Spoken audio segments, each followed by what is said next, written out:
introduction. I am Zoe Loughlin, and I'm really happy to be chairing this panel today, looking very broadly at tech and sustainability, a fairly huge topic.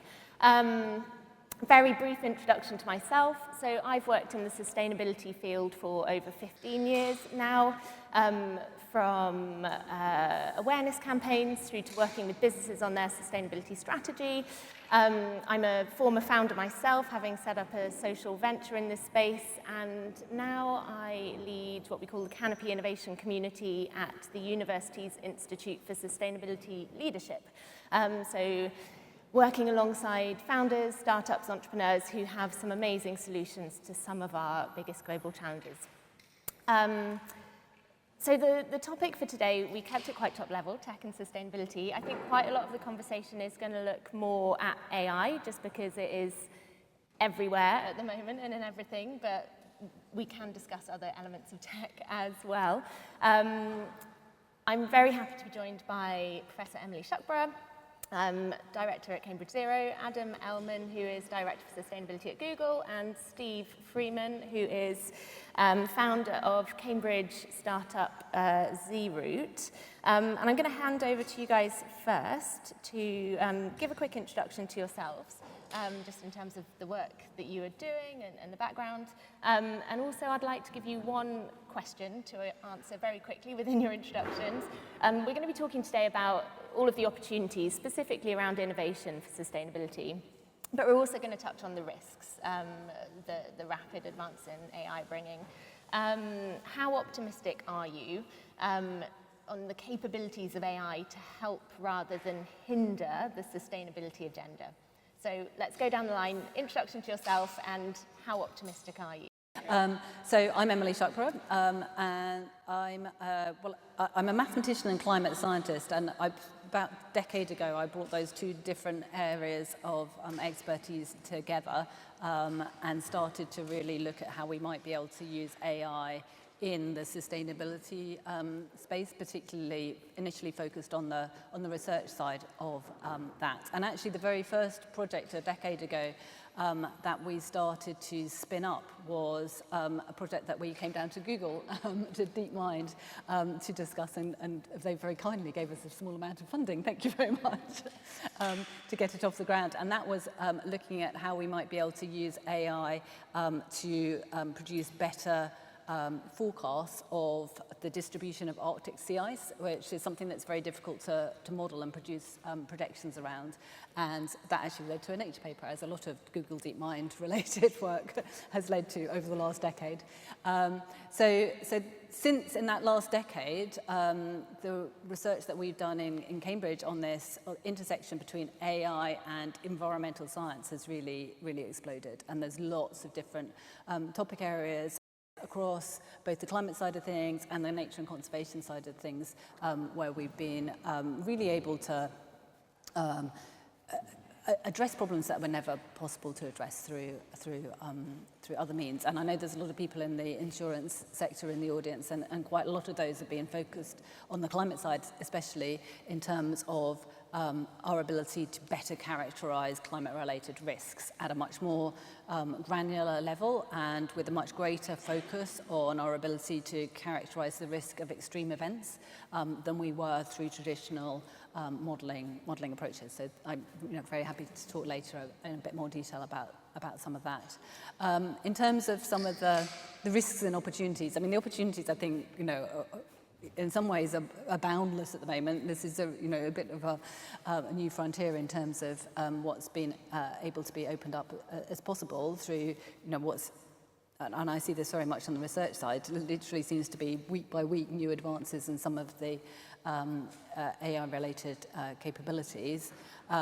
But on the risk side of things, then obviously there are quite a significant amount of considerations. And one thing that we were talking about earlier that always comes up is the energy costs associated with any of these technologies, or water as another key concern. So we're going to delve into that a little later, I think.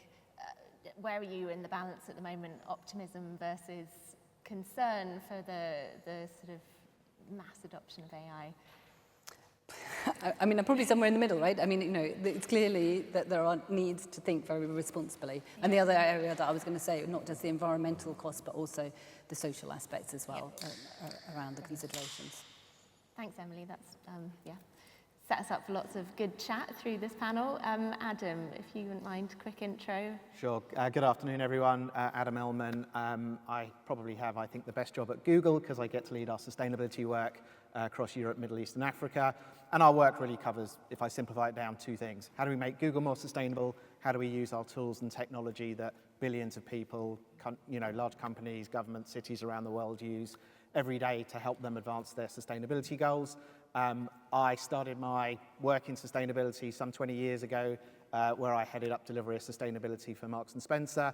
And I did that for a long time, and it became very clear to me that to really help move away from doing incremental change to really leapfrogging and the progress we need to drive, that technology is a key part of that. And so, that led me to come and work in the tech sector.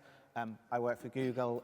No surprise here. I'm very glass half full on the opportunity, and we can unpack some of that. But just to give you one stat from a piece of research that the IEA released recently, by 2035, their view is if existing solutions for climate and sustainability, so not the future breakthroughs, but existing solutions are adopted and scaled, the carbon reduction will be 3 to 5 times bigger than the emissions from data centers and the tech sector. So very glass half full, and I'm happy to unpack that. Good to hear. Steve, go ahead.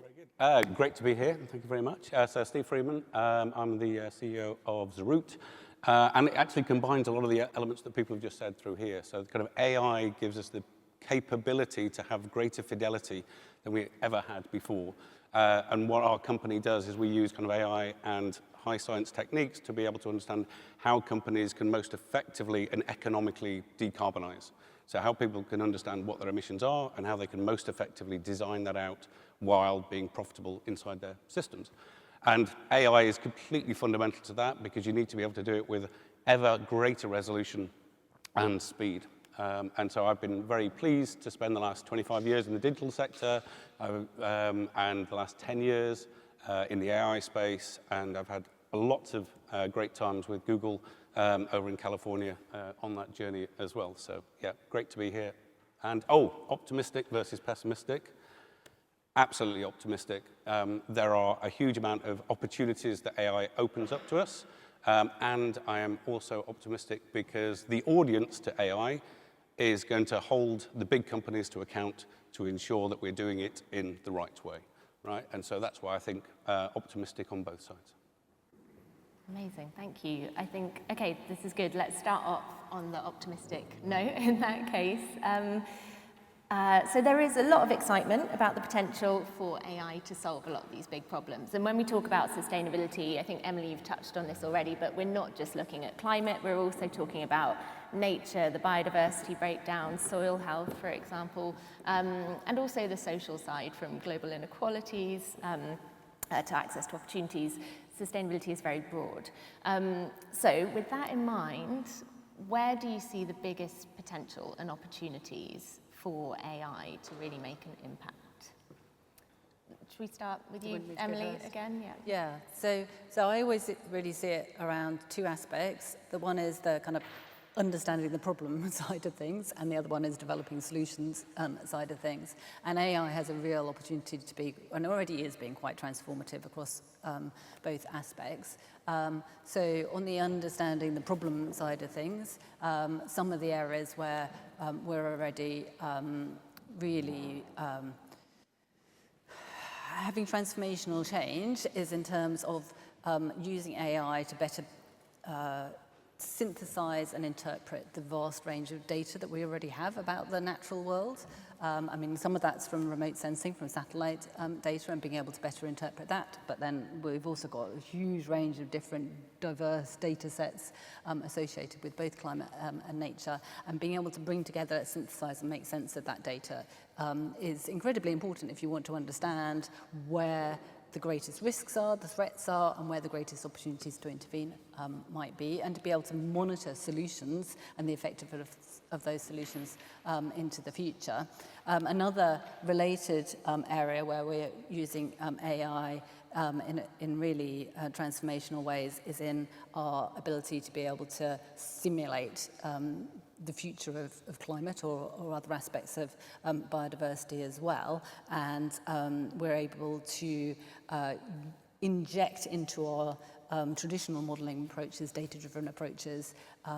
People might be aware that on weather forecasting, weather forecasts that are data-driven these days are at least as skillful, if not more skillful, than the traditional physics-based approaches. And that's just one example where we've really, just in a matter of a couple of years, been able to be really transformative on the understanding the problem side of things. On the generating solution side of things, then there's also a whole world of new opportunities that are opening up. Many of them are to be associated with making processes more efficient, or others about using more kind of genetic algorithms to try and to be able to actually develop new solutions more effectively and faster. There's a project or something called the UK Manchester Prize, which I was a judge of last year, and one of the winner of that last year was a company that was looking at using AI approaches to accelerate the development of new battery technologies by being able to identify much faster what the material science constraints were associated with that. So there's lots of different ways in which AI is being utilised on the solution side of things as well. Do you have anything to add to that specifically, or any additional kind of areas where you see real impact potential? I think, very much kind of what we're doing is what you're doing, but just with a different focus. So you're looking at the entire planetary system and saying kind of the two challenges: how do I understand this really complex thing, and how do we find the solutions which are most appropriate to that? And AI is super crazy powerful and capable to do that, and you simply couldn't do it the traditional way. And we're just doing the same thing to say every business is really complex and unique, and therefore you need to have a way to be able to characterize that most effectively. And then there are thousands of different solutions, and they have got to be pertinent to that particular case. So it's exactly the same kind of problem, but with just a different focus in that space. And it's great, we've both come up with the same answer, which is kind of like AI, powered by the right systems and a lot of thought process behind it is the right way to attack the problem. Adam? No, I think I've covered it well. I mean, the sort of taxonomy we tend to think through is around information, optimization, and prediction. And that's how we tend to sort of bucket these things, and happy to sort of jump into some of the solutions. But I think what we are seeing, which is really exciting, is that, the fundamental scientific breakthroughs that are sort of underpinning some of these breakthroughs.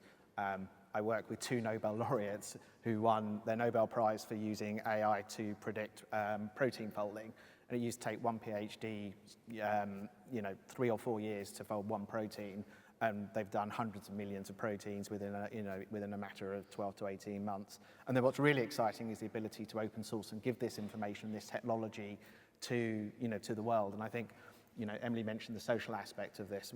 At Google, we think about being both bold and responsible. There's a huge opportunity here, but how do we do it responsibly? Responsibly is, in one sense, the environmental aspect, but the social aspects. And that social aspect as well, I think, is about how you can make sure that everyone can benefit from this technology, just not a privileged few. And so how do we sort of make these tools both open source, but actually the tools themselves are much easier to use. You don't need to be a data scientist to go and use this now, or an AI scientist. You can just go in and ask questions of models. And so I think that's what's really exciting, is the accessibility now as well.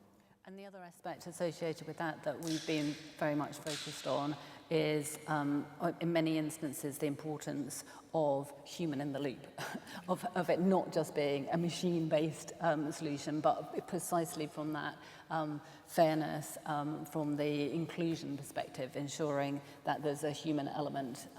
It seems to be a really important part of that.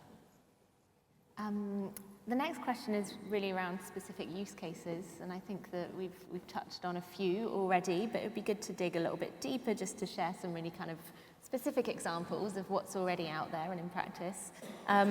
Maybe Adam, to go to you first, just for examples from how companies, how Google are approaching AI. I always hate this question because it's like choosing a favorite child. Let me just give you some examples very quickly. So I use the sort of information optimization prediction framework before. So on information, one example of where technology is being used is on deploying rooftop solar. Rooftop solar at the moment, someone has to go out, look at a property, do You know, some rather vague estimates on best design and all those sorts of things. We're using geospatial capability and AI, and we're giving a solution to solar developers now so they can use this solution to get much more accurate timely information about what's the size of a roof, what's its pitch, how much light's it going to get, what's the best solar design. We're now covering 540 million buildings around the world, and that's helping to deploy solar far more quickly and more effectively. On the optimization side, using a transport example, so we fuel efficient routing in Google Maps. So if you use Google Maps and you say, I want to drive from location A to B, we now use AI to process information very quickly, find the most optimal route. And so you might see a little green leaf come up and say, this route is, I don't know, 3 minutes slower, but will save you 17% in fuel. Last year alone, that saved 2.7 million tons worth of emissions. And then thinking about prediction, two very quick examples here. We're working with the aviation sector on contrails, so those thin white clouds you sometimes see behind aeroplanes. They actually account for 1/3 of the emissions from flying. And we've been using AI and geospatial data to figure out when they occur and predict what the optimal flight paths are, and that's been able to reduce contrails by 54%. So those are all about sort of mitigation, but actually adaptation and resiliency is really important here. And I know various folks from the insurance sector here. One of the areas we've been working on for a number of years is flood forecasting. So our teams have built an advanced AI hydrological model, which when combined with local data is able to predict riverine flooding very accurately up to 7 days in advance. And we've now deployed this in over 100 countries around the world where 700 million people live. And so that's having a huge impact in terms of people's livelihoods, but also in terms of infrastructure. And again, that's working with aid agencies, governments, but increasingly companies are using these sorts of information to assess risks to their portfolio and think about the actions they should take. Brilliant. And I think to bring you in here, Steve, as well, where does innovation come into this? So these are solutions, and I assume you're working with multiple partners on these, Adam, the examples that you've just given. But I think, Steve, from your viewpoint as a startup, as a founder, how can that very new and evolving innovation work with these bigger companies? Yeah, I think it's kind of interesting. There are lots of, I've had the pleasure to work in global enterprise as well as kind of multiple different startups. And yeah, they offer great different capabilities. Groups like Google provide incredible capabilities that we can all access. Startups give you the opportunity, or innovation gives you the opportunity to move quickly, to solve problems quickly, and to deploy things very rapidly. And so given that we are facing a problem that we never knew we were going to face and we haven't solved it yet, innovation is absolutely critical that we go at breakneck speed. And we need to be able to do that with all of the best capabilities. So it's superb that the large companies are providing the tech tools that we can all adapt to. Startups and innovation groups can work with big companies to understand very specifically what are their problems, how do you generate solutions, deploy them quickly, and make the change. Because in this space, in the climate and sustainability space, we don't have 10, 15 years to be able to come up with solutions in this space. So startups, innovation, and big companies all working together, guided by the right academic principles, is really what we need to be able to make the change that we all need. Okay, I'm feeling pretty optimistic. There's obviously a lot of good stuff out there, but let's move on to the challenges, and specifically the one that I'm really keen to learn from you all about is this big elephant in the room of data centers. If we're talking AI, I think, okay, to share a statistic that I heard recently, energy use by data centers currently rivals the aviation industry in terms of carbon footprint. You might tell me I'm wrong on that one. And that the consumption is due to double by 2026, and that's mainly because of AI. This is obviously huge. AI is now everywhere, it is in everything. We don't always get a choice from a kind of consumer end as well. Should I be as worried as I am about this? Where do we stand? Maybe to put it to you first, Adam, you know, from the corporate perspective, where do you see the stats, and what are you guys doing about it? Yeah. I mean, I think, should you be concerned, I think we all need to be concerned about every aspect of industry and society when it comes to sort of the sort of climate and broader sustainability goals. I think the first thing I'd say is we've got to get the facts right. So I'm going to quote the IEA. They're the most sort of trusted source on this. Looking at last year's data centers around the world, so all data centers of which AI is a fraction of what they do, accounted but for 1.5% of global electricity use. And the emissions were a fraction of that because who are the biggest buyers of clean energy? It's the big hyperscalers. Now, absolutely, the data centers are growing, driven by AI and because as technology more broadly powers global economies. But the IEA say if you look to 2030, and predicting in this space is quite hard, whilst it is going to grow, it's not growing anywhere near as much as other industries, heating, cooling, transportation, and what have you. So yes, it's growing. Yes, it's an issue. Companies like Google, we're taking it very seriously.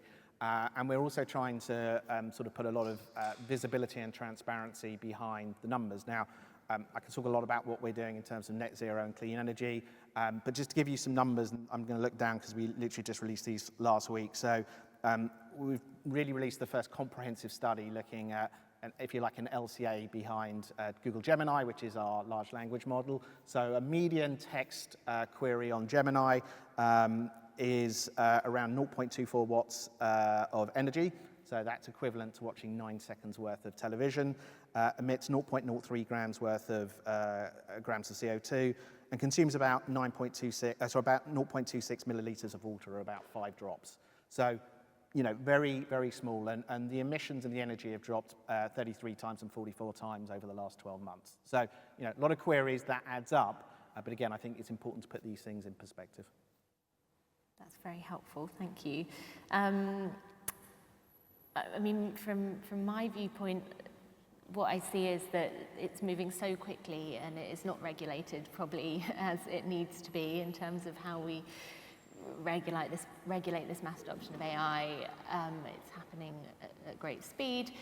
Emily, I'm keen to get your take, perhaps more from this kind of systems level view on what we need to do to ensure that we move in the right direction as AI continues to grow at the scale it is. Yeah. So, I mean, I think we've heard about the energy and water side of things, and that's obviously a concern, but in a sense, it's a concern for those people who are using that AI as much as those who are producing the AI technologies to worry about their carbon and water and broader environmental footprints. And of course, there are ways of undertaking AI algorithms in a more energy and less energy intensive way. And so not using a sledgehammer to crack a nut is also an important part of that. But there's quite a lot of, I mean, and we alluded to the social elements of this. I think there's quite a lot of wider considerations that are not exclusive to AI, but often are made bigger by AI. So one area that we've touched on a little bit, you mentioned flood forecasting, which is something that we've looked at, and more generally producing information that's associated with climate adaptation or building resilience on the climate side of things. Obviously, one potential solution, we've mentioned insurance quite a lot, is to come in with insurance-related answers there. But there is a real question about the fidelity of information that may be being used by vulnerable communities around the world to make potentially quite significant financial decisions, for example, and how reliable is that information. And so and at the moment, that's not very well regulated. And so it does feel that that's a place where some sort of international standards may be able to come in and help create a system where, as a user of that information, you know what to be able to trust or not. So I think that that's just one tiny example of a much wider set of considerations that are opened up by this explosion of decision-relevant information that's becoming available, and understanding how we can democratize that, how we can make it as available as possible to support sustainability-related decisions, but doing so in an ethical way. Brilliant. And are we seeing, is it moving in the right direction in terms of people coming together? You might not know the answer to this, but I'm interested to know. We need to bring different players together. We need governments, we need the big companies to be working together. I assume that there is progress in this space. Is it quick enough? I mean, I think that there's a lot of, Adam and I I was at an event that Adam was organised as part of Climate Week, London Climate Action Week back in June. So there's a forum where we're all sort of getting together, and that's been quite exciting, that we've broken down a bit more of the academic and private sector barriers. As part of this, I think that's been a sort of side benefit that we've had. But I still think there's probably more, actually, a lot more that could be done in terms of us somehow coordinating, understanding what our different roles in this new ecosystem are, and how we can, really effectively relate to each other. And, literally one example is that we've been doing research in Cambridge on river flooding using AI-based models. You've been doing it. We haven't, we could be looking much more closely to understand how we can collaborate and create solutions that are even more effective. And at the moment, I think we're not doing that as much as we could do. Yeah. Steve, I don't know if you had anything you wanted to... Yeah, I just, there was one point that kind of came up, which I think is important, which is like, how do we make sure that we can empower the end consumer of this to be able to make the choices, right? So we all kind of go into ChatGPT or Claude or whatever your favorite AI system is, and kind of shocked look that I said not Gemini. But Gemini is also a very good AI system as well. I'll take some money for that later. And we have no idea. It's fantastic that you guys have done an LCA of Gemini, but on all of the work we do on a daily basis, we actually have no idea actually what was the energy, what was the emissions that went through that, what was the water usage from that. And if, as an end consumer, as a technologist, as an inventor, I can say, actually, I can make a proactive choice that I can do this in this way because of that, then I can start to control my own destiny. And I think we need to move more into that space where that information is much more public, and then people can, rather than throw stones at big tech and all the rest of it, we can all make our own personal informed choices.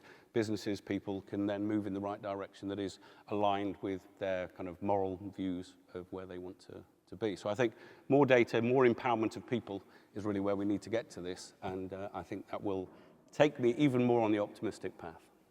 Good. It's I'm really glad you raised that point, and Adam, you can tell me off for quoting another bit of misinformation, but another stat I heard was that to run the same question through ChatGPT versus a traditional internet search uses 30 times more energy. And I think that's just something people wouldn't even think of. It's not in that kind of realm of awareness yet. And often, we're seeing that we don't get the choice. It's kind of AI by default. And so we need that end user awareness to catch up with the rollout of this technology. And if I may jump in, and I think, not criticising you for quoting the stat, but it's a good example of a stat that's been out there for some time, which has no basis at all.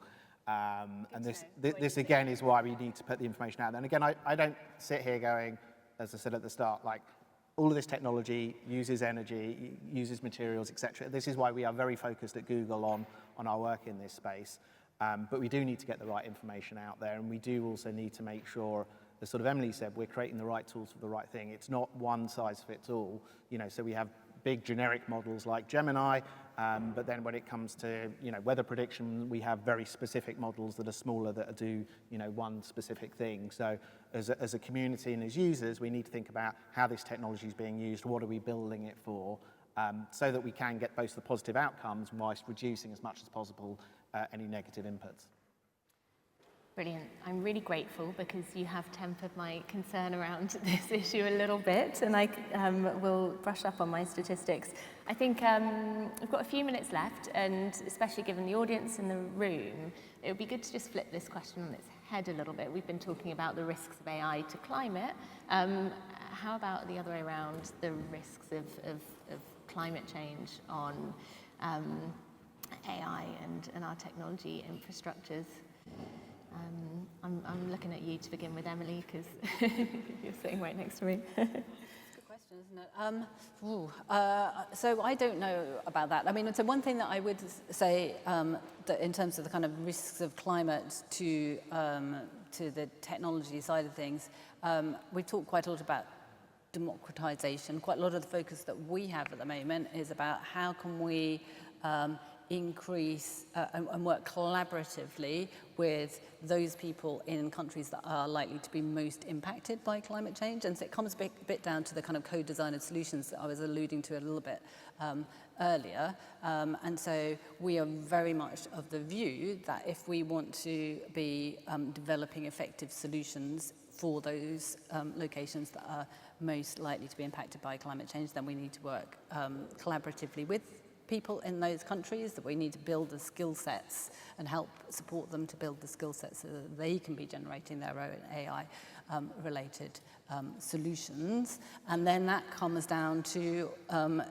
and then there's a sort of climate, both the impacts of climate change, but also the kind of transition pathway of those countries. That also comes down to not just the capacity in terms of the people in those countries, but the infrastructure that they have to be able to develop some of these solutions themselves. So that's not quite a kind of how does climate, but it's all impact the AI, but it's a very much part of a system that's all evolving together. We're developing these AI technologies, but in a world which is changing rapidly.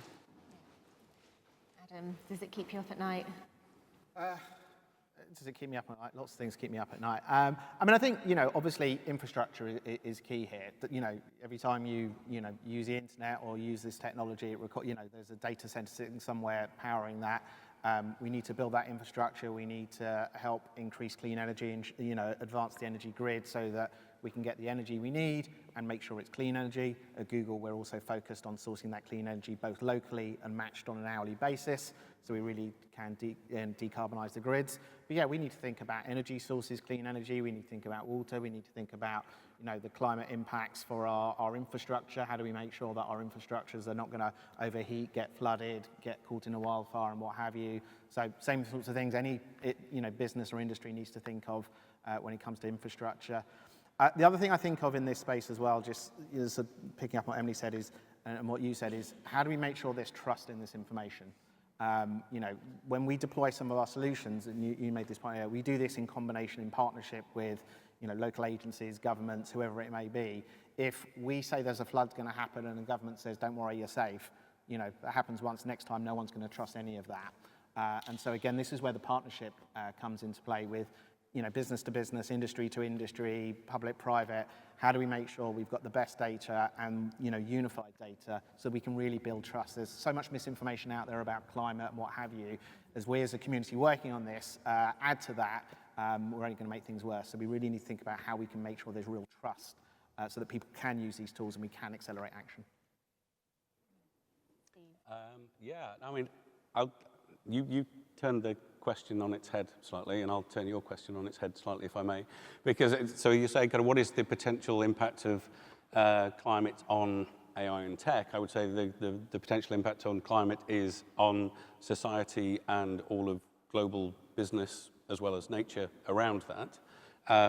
And that is going to dramatically hit huge parts of human society as well as broader environmental society. Technology has the opportunity to help us understand how we can solve this, how we can understand it, which is Emily's work. How can we really understand where the problems are, and then how can we implement technology solutions to solve them? And I think if we put our, if you say, I'm not going to go towards that tech answer, I think, you're really in trouble. What we have is a whole series of technologists and innovation going on around the world. We need to be able to work out exactly where we put the right piece of solution into the right place to solve this challenge.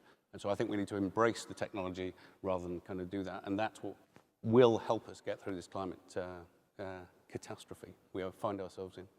And the interesting thing on the AI side of things, so the UK Climate Change Committee did an analysis to understand in terms of future solutions on climate change, what percentage of them are likely to be technology only, which ones are behavioural change only, and which ones are a combination of the two. And the interesting thing about AI-based solutions is an awful lot of them sit in that space where they're enabling the solutions that are that combination of technology and behavioural change. And so they sort of, they really do help to create those solutions that are so necessary to be delivered so urgently. To wrap it up, as someone that works in innovation, I always like to come back to this, and I think, you know, we possibly have some budding entrepreneurs or some investors in the room, I'm not sure. So closing, quick question for you all. If you were setting up a new venture or research area or looking to invest in the most impactful solutions, where would you be putting your money? Where are the biggest opportunities? Well, I'll go first because I set up a startup company in this particular space. So I think, you know, for me, I think we've been talking about this all the way through, is that this is a really big, hairy problem that is really, really complex. A single answer to a single problem, this isn't, right? So you need to be able to understand the complexity and the diversity of the problem that each of us has or each business has, and then look at all the multitude of solutions that are out there, and then put the right solutions with the right problems, whether it's around how we sort the environmental problems, how we sort business transformations, all of that. So it's not around, for me, it's not around a silver bullet. It is more actually how do you put the connections together, and that's something that AI can do better than any other technology. If I had this answer, I'd probably be doing my own startup trying to fix it. I mean, I think there are so many issues out there. What I think is really exciting, though, and somewhat driven by the fact that we've screwed up the planet so much, is there are so many sustainability issues which have strong business cases. And so I think there's so much opportunity to develop solutions that are good for business, good for society, that, you know, good for the planet. And those things will accelerate regardless of what politics are, whether you believe in climate change or what. So I think there's those real sweet spots where it ticks so many boxes, and we need to accelerate so quickly. I think the more solutions we can find in that space and scale up. My biggest fear in all of this, and particularly when we think about AI, is we can sit here and point to all sorts of case studies, but unless they scale, then we're not going to solve the issues we've got. And so for me, all of this is about how do we take things to scale, not just have some exciting case studies. So the area that I am most interested in terms of trying to develop at the moment, is on the climate adaptation and resilience building side of things. So in the UK, it's one of the most overlooked areas. You know, we have got our carbon budgets and targets for reducing our emissions, but every time that I mentioned them earlier, the Climate Change Committee does a review of where we are in terms of our adaptation planning in this country. It's lamentably far behind. That's true across the world as well. And there really is, as I've alluded to quite a number of times, an opportunity for really significantly increasing our ability to be able, at a local level, in terms of the quantities that matter for decision making, whether by businesses or governments or civil society, to understand how we can build resilience to potential future extreme weather and other conditions. And that feels to me as a major opportunity. It's more of a kind of societally important opportunity necessarily than a business-related opportunity, but actually I think there's probably, not least by interfacing with the insurance sector, a lot of opportunities to build businesses out of that as well. Thank you so much, Emily, Adam, Steve. Thank you, Cambridge Forum, for having us. I believe that is our time up. So yeah, I hope you've got some food for thought to think about there, and you're welcome to reach out to me via LinkedIn if you had any follow-up questions at all. So thank you very much.